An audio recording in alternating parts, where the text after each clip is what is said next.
परमात्मा से जीव कहता है कि हे भगवान, 9-10 मास गर्भ में रह कर कियो तो कोल करार।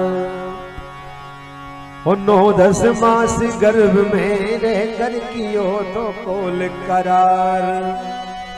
प्रभु में अच्छे काम करूंगा, करो नरक से पार बाधा। रे बेईमान अब ये कैसे बीतेगी।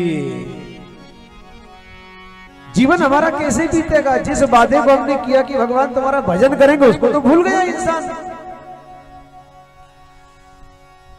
बालक थे फिर बाप कहाए, दादा लगे कहाने।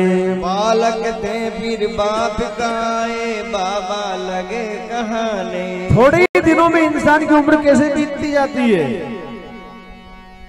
एक दिन दूल्हा बने बराती, सिर पर फिरे निशाना। एक दिन दूल्हा बने बराती, सिर पर फिरे निशाना। एक दिन जा जंगल में सो गए, ता पीछे पछताना। एक दिन बुढ़ापा आया, धीरे धीरे करके समय बीतता जाता है। बालक थे फिर बाप कहाए, फिर बाबा लगे कहाने। अरे बूढ़े होए घाट में सो गए, फिर बहुए मारे ताने। बूढ़े होए घाट में पड़ गए, बहुए मारे ताने। अरे जल्दी मर जा रे बूढ़नवा, कैसे बीतेगी। अरे कर ले राम का भजन, तेरी काया सुधेरे। जीव ने भगवान से कहा, भगवान मैं संसार में गया और अगर मैं तुम्हारा नाम लेना अगर भूल जाऊंगा भगवान, तो मुझको याद कौन दिलाएगा। बहुत अच्छा प्रश्न किया जीव ने गर्भवास में भगवान से। भगवान ने कहा तुझको याद मैं दिलाऊंगा, क्यों चिंता करता है तू। जीव ने कहा भगवान कैसे याद दिलाओगे। तो भगवान ने कहा देख जीव,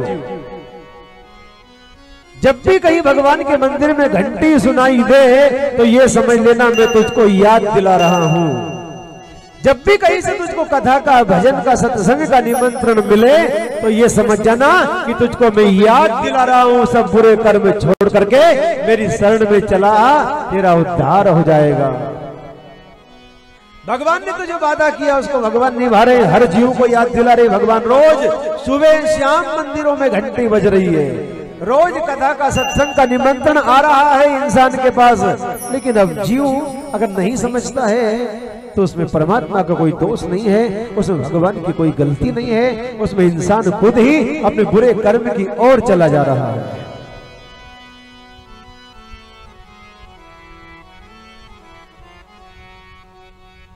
उत्तानपाद संसार का हर जीव है और हर इंसान की 2 प्रकार की बुद्धियां हैं। हर इंसान के मन के अंदर दोनों उसकी पत्नियां हैं। एक बुद्धि तो चलती है नीति से, एक मन चलता है हर इंसान का नीति से, और एक चलता है अनीति से। जब भी कोई इंसान बुरे कर्म करता है तो उसके अंदर जो अच्छी आत्मा, जो अच्छी बुद्धि जो रहती है वो कहती भाई तू गलत कर रहा है। एक मन उसका कहता है ये अच्छा कर लूं, एक मन उसका कहता है जल्दी पैसे वाला बन जाऊंगा, कोई बुरा कर्म कर लूं कोई मैं। जब भी वो बुरा करता है तो उसको अच्छाई रोकती है, उसके मन के अंदर की अच्छाई रोकती है, परंतु कहना नहीं मानता है। और अच्छाई से, नीति से चल करके अगर कोई फल उसको अगर मिला तो वो ध्रुव के समान अटल रहेगा वो। और बुरे कर्म करके, अनीति से चल करके अगर कोई कर्म करके कोई धन प्राप्त कर भी लिया तो उसका फल उत्तम अतिशीघ्र उसको मिल तो जाएगा, लेकिन वो उत्तम फल अगर मिल भी गया तो उस उत्तम फल से उसको सुख नहीं मिल सकता है, उसको एक दिन मिटना पड़ता है उसको। ध्रुव गुरुदेव के आश्रम में विद्या अध्ययन करने के लिए जाने लगे हैं। 5 वर्ष की उम्र होती है। ध्रुव गुरुदेव ने ध्रुव से एक दिन कहा, ध्रुव ये बताओ तुम्हारे पिताजी का क्या नाम है। ध्रुव नाम नहीं बता सके। राजा उत्तानपाद का विद्यालय से बाहर निकाल दिया जाता है। ध्रुव रोते रोते अपनी माँ के पास आ रहे, कह रहे माँ ये बताओ मेरे पिताजी का क्या नाम है। माँ आज कहने लगी, बेटा ध्रुव, तुम्हारे पिता इस राज्य के राजा उत्तान पादे मेरे लाल। ध्रुव ने कहा, माँ हम इस जंगल में कैसे रह रहे माँ, हम इस घोर जंगल में क्यों रह रहे हैं? तो सारा हल बतलाया। छोटा सा पुत्र आज टूटे हुए परिवार को जोड़ना चाहता है। छोटा सा पुत्र, छोटा सा एक बालक संसार वालों को शिक्षा दे रहा है कि जितना हो सके संसार में अच्छा करना चाहिए हर इंसान।